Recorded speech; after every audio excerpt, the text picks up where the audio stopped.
The much anticipated rematch between the Miami Heat and Denver Nuggets. All the excitement building up, a potential fight, so much tension. Well, it didn't quite work out that way. Unfortunately, Miami dropping a game to the Nuggets without Jimmy Butler, without Tyler Herro. We'll break it all down for you right here on Locked On Heat. You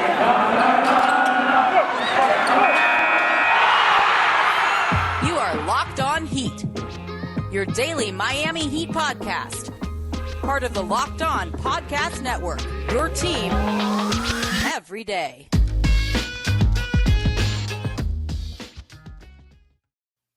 Hello, Heat Nation. It's a Tuesday edition of Locked On Heat, your daily podcast covering all things Miami Heat. However you may be listening on YouTube, Odyssey, or your favorite podcast app, thank you for making Locked On Heat your first listen every day. I'm David Ramil, and with me as always is my co-host Wes Goldberg. Today's episode is brought to you by Truebill. Truebill is a new app that saves you money by helping you identify and stop paying for the subscriptions you don't want or need, and can even negotiate better deals on those you want to keep. Well, I'll tell you what, we could have used some Truebill on this Heat game, West, because that was kind of disappointing. Let me tell you, we had so much excitement building up here. I remember requesting credentials for this game after the last Nuggets one, thinking, oh man, this was going to be fantastic. It's going to be a rematch. The Jokic brothers were in attendance. It was going to have all this hype about it. Not quite living up to those expectations. The Jokic brothers were in attendance, and there was a lot of media. Unfortunately, the Heat didn't quite show up, not really until the second half. Without Jimmy Butler again, without Tyler Herro, a big chunk of their offense missing, and Miami looked really flat in the first half. They were able to get some momentum going late in the game towards the third quarter, fourth quarter in particular. They started catching fire a little bit. But this was just not a good game. Look, you know what? We're here. Let's talk about the game. What were your takeaways from tonight's matchup? To me, it was just a matter of Denver making 18 of their 35 three-point attempts, 50%. 51%. Crazy. And it wasn't just like the Heat were giving up a bunch of wide open threes. They gave up a few, right? Yeah, that's but what they do. Denver was also just draining shots from like 35 feet out. Bones Highland, the rookie who I drafted to my Dynasty Fantasy Basketball League, so that if we're talking about silver lining, there's one of them. But 5 of 8 from three-point range, none of which were taken like from normal three-point range, it felt like, during the entire game. He was just in fuego. All these other guys were just hitting shots. Will Barton, 4 of 6. He was just hitting a bunch of stuff from the corners and things like that. Nikola Jokic was dominant early and basically throughout the game. And Bam Adebayo, to me, it was a tale of two halves for him. Just really, really bad in that, just flatly bad in that first half. I know we're going to get into that a little bit later on, but on a night without Jimmy Butler, without Tyler Herro, you and I talked about it. We were standing courtside before the game, and we talked about it before. And I said, Bam needs probably one of the best games of his career to beat a good Denver team, right? This is a good team. I know that they've lost a bunch of games in a row, but they've been dealing with injuries, things like that. And they needed one. They needed that from Bam. Bam didn't provide it. He wasn't there really until the second half. You just combine all the injuries that the Heat were dealing with just an unbelievable shooting night by Denver, and this was going to be a loss. The weird thing, David, is that they only lost by 9 after trailing for most of the game by 20-something, like 15, 24 points for most of the game. They only end up losing 120 to 111.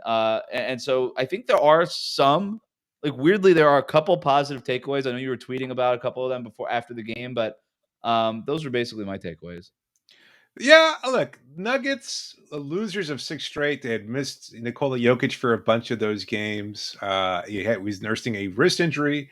Unfortunately, it looked like Bam Adebayo was struggling with a wrist injury of his own. Look, we were at the game, and then at the halftime, I said, you know what? It does not look like Miami's coming back for this one. So I began the long trek back to home, thinking to myself, you know what? Maybe I'll miss a hell of a comeback for the Heat. Unfortunately, it didn't quite work out that way. But I don't know if you could tell at the arena, but on the television replay, they showed Bam frequently grabbing his wrist, grabbing his hand. So it looks like he might have been nursing some kind of an injury there as well. Obviously, he's been having that inflammation in his knee too. He did not look good. And look, we know that Jokic kind of has Bam's number, right? It's a matchup that Jokic has dominated in the past just because he has that size advantage over Bam. He was able to get to his offensive repertoire pretty easily. just everything working so well for the Nuggets. I'm basically here because we have to. I mean, I maybe you feel much more strongly about it than I do. I just kind of wanted to talk my way through it because it was just a game that like it just really sucked. It like really, Yeah. really it was something I was really looking forward to. I thought, oh man, this is gonna be a great game. And then we get the news It that was a Jimmy's out. letdown. Yeah, it was. Tyler out. And then you're thinking, who's gonna step up? Somebody has to step up. We're expecting the big game from big game Gabe Vincent. That didn't quite work out that way. Max Strus, maybe he'd show up. Duncan Robinson, who we'll talk about later. And I know a lot of Heat fans are disappointed in him as well. But you know what? Nobody showed up. As you pointed out, Bam really only had his moments till the second half. Was this Jimmy was it? Yeah, go ahead. Go ahead. Well, no, I mean, Jimmy Butler is the shot creator. Yeah. And when you don't have him, you're kind of going to a lot of, can Kyle Lowry get it going? Can Bam get it Right. going? Another night when Tyler Herro wasn't there, so he's sort of your tough shot maker. And so you don't have your main shot creator. You don't have your tough shot maker. It just Right. felt like everything that the Heat needed to do tonight was going to be from beyond the arc. Like if they were going to keep up with a Denver offense that is really Right. good when Jokic is Yep. on the floor. And that variance just didn't work out the way of the Heat. And it really worked out the way of the Denver. I don't think the Nuggets are that much better than the Heat. Even with the No. injuries that the Heat had, I just think that the variance thing was so skewed one way versus Yeah. the other that Yeah. was the sort of night that you end up with, like in the second quarter. It's just pretty obvious that where this night is going. Obviously, extremely anticlimactic. That was no fun. The fact that Jimmy Butler missed the game with a tailbone contusion, which ranks number 1 in worst contusions, like that has to be the worst contusion that I I could can't think of. imagine any worse. Yeah. I mean, it's Uh, maybe there's another one. Maybe probably like a head contusion, concussion, right? I'd rather have a head contusion than a tailbone contusion. I don't sit on my head. Like how No, do you even sit down? but you okay? No, you have to have one of those donut shaped pillows that people use for like inflamed hemorrhoids or something like that. Have you seen those things at like a I CVS don't or know a where to buy. Walgreens? Is that where you get them? I didn't know where to get them. So I feel like if I had a I'm tailbone not saying I contusion, owned one, Wes. If that's what you're insinuating, I don't. But yeah, I don't know. People I think a still head use those, like contusion is just called a concussion. maybe. But either way, it sucked. That sounds like a pretty terrible injury. I'll give you that. A tailbone Yeah. contusion, that seems bad. Um, were there any positives that we could take away from this game? The play of Caleb Martin, who we'll talk about a little bit. He Yeah. started in place of Jimmy Butler. I think that's probably the most positive. Bam showing up in the second half, I guess, is a secondary positive. And the fact that, look, you're pretty close. I saw somebody respond to my positivity saying, they were missing key players too. Yeah, they absolutely were. They're missing Jamal Murray, who we saw shooting before the game, and he looks like he's close to a comeback. Again, we're not doctors. We don't play them on TV or on YouTube. And yet he was able to move around pretty easily, at least, in terms of pregame warmups. They're also missing Michael Porter Jr., who's out for the season because of back surgery. So that was not great. That's certainly a blow. But they get Jokic back. He imbues the team with a certain level of energy. And yet, conversely, Miami, without their two best scorers in Herro and Butler, made a decent effort of it, I guess. Yeah. Take away all the anticlimactic aspect aside, and at least Miami battled back. You wish you would have just had more energy in the first half. I think a lot of people kind of just tuned out what this team could do. I know I certainly did when I left the FTX arena. I just didn't think that they were going to be capable of coming back from a 20-point deficit, especially when they were shooting as well. The Nuggets that were shooting as well as they did in the first half. I didn't think Miami was going to come back. They made a decent effort of it. I guess that's it, really. I mean, there are just Yeah, I some mean, teams. I There are think some teams that you match up well against, right? Like Miami yeah. spanked Utah twice. Utah, a better team as far as their record is concerned than the Denver Nuggets, a really, really great regular season team. And Miami dismantled them. They were able to handle them both pretty easily. Of course, Utah had comebacks of their own in those two games, but Miami won them. So there's just matchups that certain teams might be able to take advantage of. Denver, a really, really bad matchup for the Heat.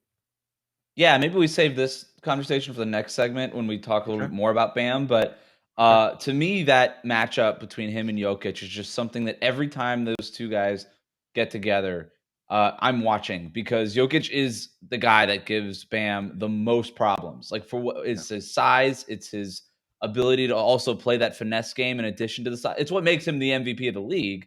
Sure. But Bam, you would think he would have a little bit of a better time with it than some other guys just because Bam is so good. Right. It's a player of the year type of player, but we could talk about that more later.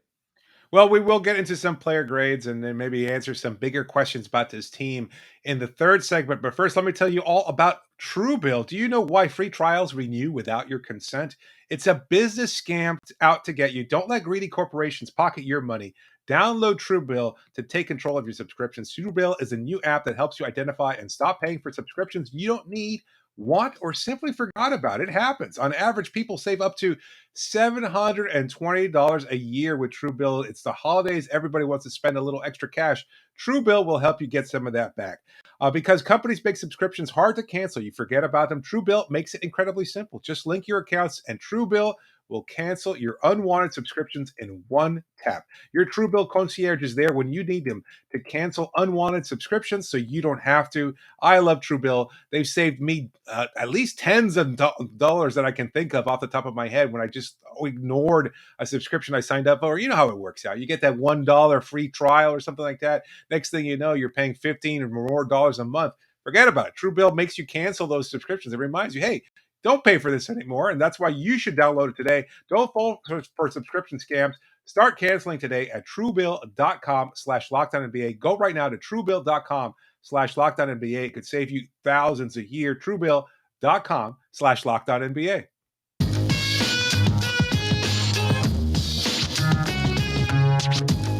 All right, boys and girls, it's time for player grades, time for report cards. And David, not a whole lot of great grades to give out after tonight's game. But the first guy we need to talk about is Bam Adebayo. I'm just going to get right into my grade. Professor Wes, excuse me. Before we move on, can I address, I was going to say the elephant in the room, but it's more like the flamingo in the room. Now that you're sporting the glasses and the tie, the flamingo just stands out a little bit more. I didn't notice it before, but it's pretty it's omnipresent right now in the screen there. I love it. It's a great touch. Yeah. His name is Paddock. He's got a brother named Philippe. Exotic. Some fancy flamingos. Yeah, some fancy flamingos here. They all are, right? I mean, that's just the nature of the flamingo. Where's the brother here? I think he's right here. Now, why does he not get? Is it because his head is down and he's just like a his head's down? It's a little bit of a pinky in the brain type of situation here. This is the dumb one. Oh. So he gets to go down there. Poor Philippe, yes. That poor bastard. How did you know Paddock? That? Good idea. Paddock and Philippe. There we go. Yep. All right. So did I already say that I subscribe to the YouTube channel? All right. If you're listening on the podcast, which most of you do at this point probably, but and you have no idea what the flamingo thing that we're talking about, you would only know if we were watching on YouTube. And so you ought to subscribe to the YouTube channel. And even if you prefer to listen on the podcast, which we get, if you're on your commute, I don't recommend watching on YouTube. If you're commuting to work, I think just keep listening to the podcast. Do what you're doing. You're doing great. But throw us a subscribe on the YouTube channel. We're still trying to get to 1,000. We're really close. Let's get to 1,000 subscribers so that we can start monetizing the channel. It'll go a long way for us in lining our pockets and actually maybe going one step further to owning a Paddock Philippe and not just naming toy flamingos after them. So I would never own a flamingo, Wes. All right. Bam Adebayo's grade. He gets an F and he gets an A. It's a tale of two halves for Bam Adebayo. The F, obviously, in the first half when he couldn't score. He was 0 for 5 of his first 5 shots for 0 points for most of that first half. And in that second half, he had 20 points on 9 for 12 shooting and was the main reason why Miami was able to, quote unquote, get back into the game, even though it never really was a game. They made a couple of runs here and there. He scored 7 straight points and then 8 straight points in 2 different pockets of the second half. And I also just want to bring him up because there was an instant during the game, David, I'm not sure if you saw it, but it was a timeout in that second quarter when the game was really getting away from them. And Udonis Haslem was laying into Bam Adebayo on the sideline, the baseline, right near their own basket. And Udonis Haslem just visibly kind of just yelling at Bam, telling him something along the lines of, I would imagine, hey, you need to play with more intensity. You have an opportunity to dominate this game and be the best player on the floor. And Bam Adebayo, right after that, in the second quarter, David, came out and he was much more aggressive, much more active. He was chasing rebounds. He was chasing dudes around the floor. He was trying to get his own shot. He was forcing it a little bit, but that's better than him being passive the way that he was in that first quarter. Got into some fouls here and there, but I just love the intensity that he was playing with. And eventually it paid its dividends in the second half when, again, he scored 20 points and started to get Miami a little bit of belief there in the second half, for whatever that's worth. I imagine Haslam's language probably a lot more colorfully than that, but yes, Yeah. it seemed like he probably did light a fire under him. I noticed early on in the game that Bam, I hate to use the word passive because it feels like those things get tossed around so much when it comes to assessing Adebayo. Oh, he's passive, aggressive Bam. This is the one that we want to see, etc. I think there are specific moments there when Adebayo understands that he can be more or less aggressive. Today, in the first half, what I saw from him was not necessarily intimidation. Like, it's not like he didn't want to attack Jokic, but I think he was trying to play the role of playmaker first and foremost, and that didn't Yes. quite work out. He had a number of his assists early on, and then maybe after UD's sermon, that kind of ignited the spark. It's like, you know what? Quit trying to get everybody else going. Quit trying to balance that, which you do so well on occasion. Just be aggressive, get your points, and it worked out. And maybe if that had been the attack mindset at the beginning, and I know a lot of people say that's what it should be always, but that's not who Bam Adebayo is. And it's funny that it should come against a game with Nikola Jokic, who faced the same pressure from Nuggets fans for years because they accused him of not necessarily being soft, but why is he always looking to make the pass? You're 7 feet tall. You can just stretch over anybody and finish. You've got a great shooting touch. You can score over anybody. We saw that today. And yet he was accused of being too passive because he was just looking to get everybody going. That's just the way some players are. That's just what you get from Bam Adebayo. That's why he is the great player that he is, because he's a 6'9" and he can make plays for others as well as he can. So anyway, moving on. I agree with your. You make a really good comparison there with Bam and Jokic, and it wasn't something that I thought about. And I'm looking at the box score now, David. Bam Adebayo's final line: 24 points on 11 of 19 shooting, 13 rebounds, and 6 assists. Nikola Jokic's final line: 24 points, 9 for 14 shooting, 15 rebounds, and 7 assists. I mean, those are almost identical. Box scores by these two centers, these unicorn modern type of looking forward type of next generation centers. And the only difference, I think, is the teammates. I mean, you look like who's Bam is playing with. No offense to Caleb Martin. We're about to talk about him in a minute too. But Duncan Robinson, who we're going to talk about next, is not able to make shots. You get guys like Will Barton making shots. You get guys like Aaron Gordon making shots. It was the difference in the teammates, but you're absolutely right. Like, this is who Bam is. He's not going to be a guy who's out there scoring 30 points a night. He wants to get guys involved, especially on a night without Jimmy Butler, without Tyler Herro, without some of their, shot creators, their playmakers. He thought that, hey, this is the way that I can impact the game. He really does have a point guard type of mindset, which lends itself to what he did, right? Trying to get guys involved in the first half. This is classic point guard Isaiah Thomas stuff. Get guys involved early, take over late in the game. That's what Bam Adebayo does time and time again. We saw it again tonight. That's the right mindset too. Without Jimmy, without Tyler, it's like, get Duncan going, because if he catches fire, that's the difference right there. Get Gabe going, get Caleb going, which he did. I mean, all of these players, if all the guys on the fringes get going, all of a sudden it's a much more balanced attack. You're not relying on any one player. It just backfired because nobody else was able to step up. Quick grade on Duncan Robinson. He gets a frowny face. He's not cashing him in right now. He's getting a frowny face from me. I'm sick and tired of giving him Fs. I feel like it's not helping at this point for Duncan Robinson, but I am just going to be frowny face here because it felt like he was starting to turn the corner, David. And he puts out a stinker like this, clunking off 8 of his 9 3-pointers off iron. And this was a night where they needed him so badly, where Bam Adebayo is playing that playmaker role. And we're seeing a lot more of those dribble handoffs, a lot more of, let me set a screen for you, get you involved. And he just seemed to get, he wasn't making the shots, David, but he was also he seemed a little slow coming into those handoffs, kind of trying to get around those screens and things like that. I don't know if there's injury. I don't know if there's fatigue going on, but he just didn't seem as spry as he used to, as he typically does. No, in fact, on one occasion, I saw him completely earn a foul. I've been very, not necessarily supportive, but I think I've been kind of balanced in saying, you know what, there are just some calls that he gets going against him that are completely unfair. And one scenario there I saw where he was just like, Max Strus called for a switch and Robinson wound up picking Aaron Gordon. And Duncan just completely brain farted his way through the position. Just was like, what do I do now with this guy who's like 6'9" and outweighs me by 50 pounds and is much more physical? Oh, let me wait until he initiates contact. And then I have to overcompensate by getting my hands stuck in a cookie jar, which is exactly what he did. And he got a stupid foul called against him at a time when Miami was trying to build some momentum. That was in the second quarter. I was like, not disgusted necessarily, but it was just a stupid play from a guy who's much more cerebral, much more aware of what he's supposed to do, and he just completely blew it. So frowny face might be putting it mildly. I don't know what else. Maybe the poop emoji might be necessary next time. I don't want you to actually draw, David. You're asking way too much of me right now. Put Paddock to do it. I'm sure he could do it. Maybe Philippe. Put Philippe. For an A you put Paddock. For an F you put Philippe. What do you think? You get a yeah. Duncan Robinson got a Philippe for the night. All right, last one is Caleb Martin. Gonna give him a B+ here, because nobody gets an A on a night where you lose like that. Nobody gets an A on. He tried his best. He tried his best. 33 minutes. But you don't get an A. Look, wins is the most important stat. You get a B+. Had they won, you would have gotten an A. That's not necessarily his fault, but that's the way the cookie crumbles sometimes. 18 points on 8 for 15 shooting, 4 rebounds, and assist.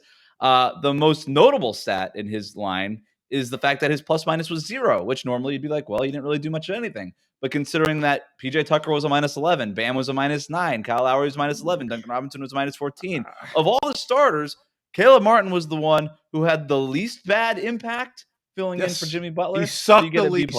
Absolutely. I mean, I'm going to go a step further and go ahead and give him the A. We'll split the difference and call it an A-, I suppose. But I think that's not how that works. You're not wearing the bow tie. I don't even own a bow tie. I don't know where I didn't either before we had to do this bit. You came prepared, my friend. And speaking of getting prepared, we'll talk a little bit more about the state of the Heat, because tonight's game kind of forcing everybody to reassess things a little bit after such positivity following a big win in Chicago over the weekend. But you know what? Don't worry about that. If you're looking for the best place to place your wagers, BetOnline has you covered on all seasons. More props, odds, and lines than ever before. As football season continues to march to the playoffs, the Dolphins are looking much better. BetOnline remains your number one spot for all the sports action this season. Head over to our new updated desktop or mobile website to sign up today and receive your 50% welcome bonus on your first deposit. Just use our promo code LOCKEDON to receive that first bonus. From basketball, football, NHL, boxing, your favorite Vegas casino games, and more. Don't wait to take advantage of all the amazing offers available for the 2021 season. BetOnline is the fastest and easiest way to bet on all your favorite sports. BetOnline, where the game starts.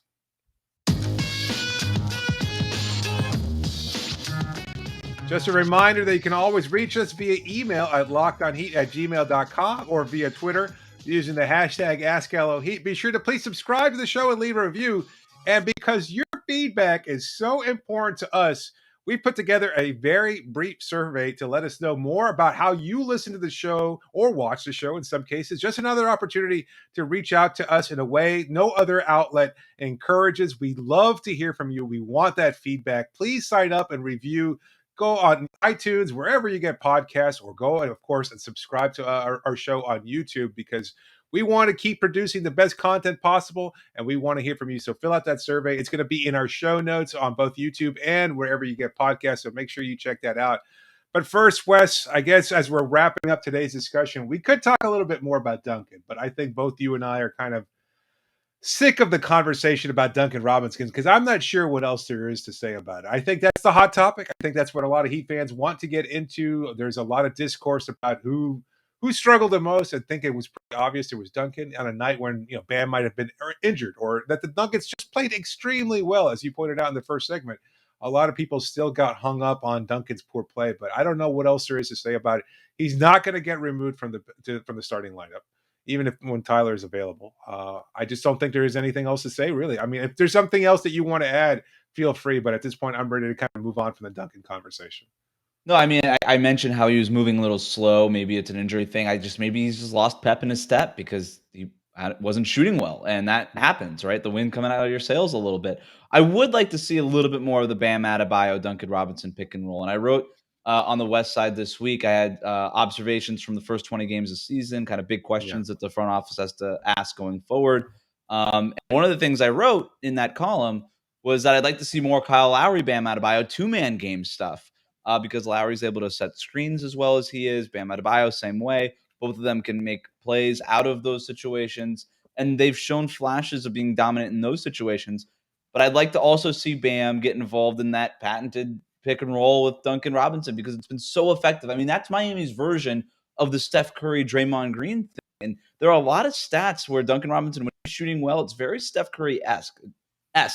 Okay, he's not Steph, but it's Right. like that with his ability to strike fear in opponents and catch fire and do so from 35 feet out. So you can really extend those plays. And then Bam, obviously, what he's able to do, I mean, he's just souped up Draymond Green, right? Like his ceiling is better version of Draymond. Like that really is Bam's ceiling. And so you could put those two together and you can kind of create a two-man game, a pick and roll, pick and pop type of situation. I just want to see more of that because I think it would get Duncan Robinson going a little bit. It would also get Bam getting going a little bit more. You can get him going downhill on those high screens and stuff. I like what Eric Spoelstra has done with the offense in general.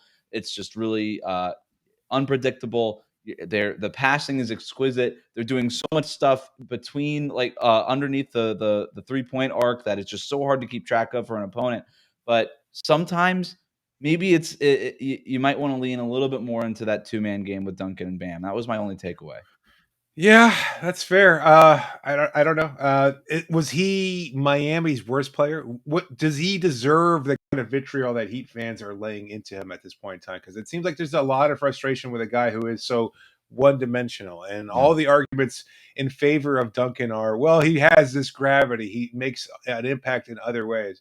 But if he's slow on defense, if he's making boneheaded plays and getting ticky-tack fouls that he shouldn't pick up, and if he's not contributing in any other way, and if at this point, I mean, does he still have that gravity? Yes, but I'd say it's probably less than it has been in years past. He's not attracting defenders the same way he did last season or the year before, certainly. So, he's not getting the double teams anymore. I mean, his man will close out hard on him still, and you still create openings for cutters that are on his side and stuff like that. But he's not getting the doubles. He's not striking fear in the opponent. They're not, shaking in their boots the way that they were last season and the season before that. That'll come. I really do. I mean, look, it's a 1-for-9 night on a night where nobody was shooting well for Miami, right? And that kind of stuff is contagious, whether you want to believe it or not. But before this, he was 6 for 14 against Chicago. I'm sorry, 4 overall, 4 for 11 from 3-point range against Chicago, 5 for 15 the day before that, or the game before that in Minnesota. He was 3 for 6 before that.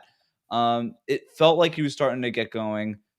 I think this is going to be more blip than trend here. I think he's mostly out of that shooting slump that dominated the stories early in the year. I do anticipate a bounce back. I do anticipate a progression to the mean at some point for Duncan Robinson. To me, it's still just a matter of when, not if. I'm not starting the trade machine. I'm not doing any of that stuff with Duncan Robinson. Just give it time.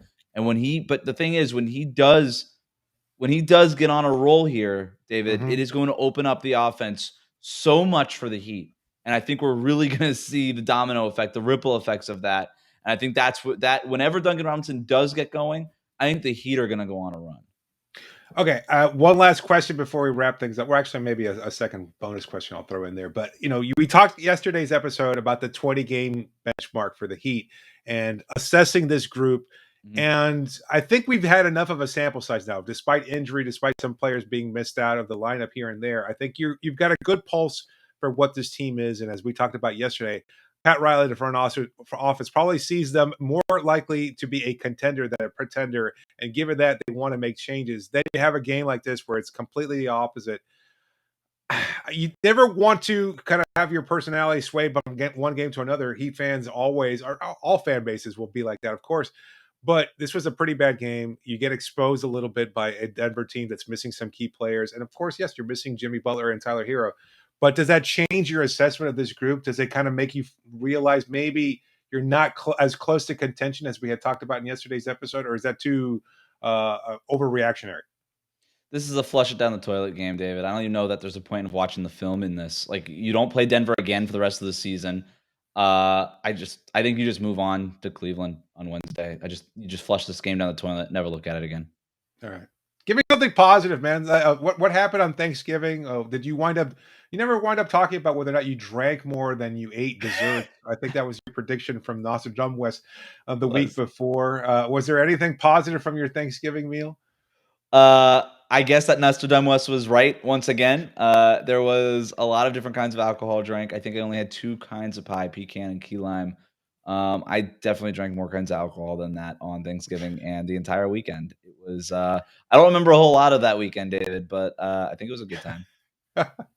I ended up Well, with a flamingo somehow, so yeah, you are also right that this game was drama free. That was somewhat disappointing, yeah. unfortunately. Would you have liked to have seen Udonis Haslam play some minutes there? Because a lot of people wanted to see it happen. I know some fans were starting to call out the Jokic brothers, saying we want the Jokic brothers. An actual chant at the FTX Arena, wanting to fight 2 tall Serbians there. I'm not sure if that would have worked out as well as they would have liked it to, but should Haslam have gotten some minutes, particularly when they were struggling early on, or would that have been a bad decision from Spo? I mean, who doesn't love to see Haslam minutes in a game where you're losing I by 15? I thought, throw him out 24 there, at see some what point, yeah. happens. 24. I Yeah. mean, it doesn't hurt, but I guess the reason why was that they wanted to pick up the pace. They wanted to try to keep up with Denver, knowing that if you put Haslam out there, he's going to have a hard time. You might not want to risk embarrassing you against the MVP of the league. Maybe that has played a factor. They ended up going young at the end during garbage time. That's fine. I'm glad this whole storyline is over. Yeah, that's a good point. We can put this one to bed. A game that we're happy to put in the rearview mirror. The quarter century point of the season has now passed. 21 games under the Heat's belt, 13-8. Moving forward with the next 75% of the regular season. They'll bounce back on Wednesday against the Cleveland Cavaliers. We'll be there at that game. Hopefully, we can stay for the whole game this time, and they'll be able to put up a 48-minute effort, because that was not quite what we saw today against the Denver Nuggets. But thank you, as always. Thank you for making this a 30-plus minute effort on your behalf, for making Locked On Heat your first listen every day. Remember that every episode is always free and available wherever you get the show, so make sure you subscribe to get the best coverage available. Make sure to also check out Locked On Bets, your daily one-stop shop for all your gambling needs. This is David Ramil signing off for now. Thanks so much for joining me, Wes. Happy Hanukkah.